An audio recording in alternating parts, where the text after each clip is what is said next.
Can I be your superhero?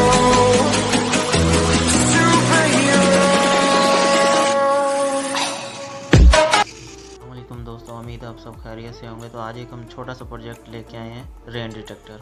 तो इसमें हमने जो यूज़ किया हुआ है ये रेन डिटेक्टर की प्लेट है। ये हम खुद बनाना चाहे तो वो खुद भी बना सकते हैं। इस रेन को हमने डिटेक्टर को यूज़ किया हुआ है यहाँ पे इस सेंसर के लिए। ये सेंसर जो है ये इसको एनालॉग और डिजिटल में कन्वर्ट करेगा। इसकी इनपुट हमने आर्डिनो में साथ आर्डिनो यूज़ किया हुआ है। आर्डिनो की पिन नंबर हम A0 जो ये नीचे लिखा हुआ है A0 मतलब कि एनालॉग, और Vin और ग्राउंड पे हमने इसे किया हुआ है, कनेक्शन किए हुए हैं।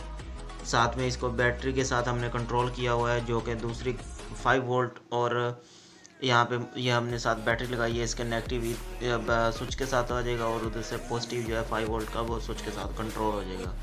तो ये साथ में आउटपुट है जो इसकी हमने 9 पिन और 13 नंबर पिन जो है ये हमने आउटपुट को लिए सर्वो मोटर को दिया है। सर्वो मोटर ये लगी हुई है SG90, आप कोई भी यूज़ कर सकते हैं। तो ये आर्डिनो है, आर्डिनो के अंदर हमने प्रोग्रामिंग की हुई है।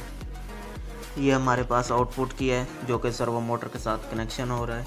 तो ये पिन नंबर है 9 और 13, और साथ में हमने यहाँ से इसकी पावर के लिए 5 वोल्ट की जो है वो सप्लाई ली हुई है जो कि ये इसके साथ सर्वो मोटर के साथ कनेक्शन हो रहा है।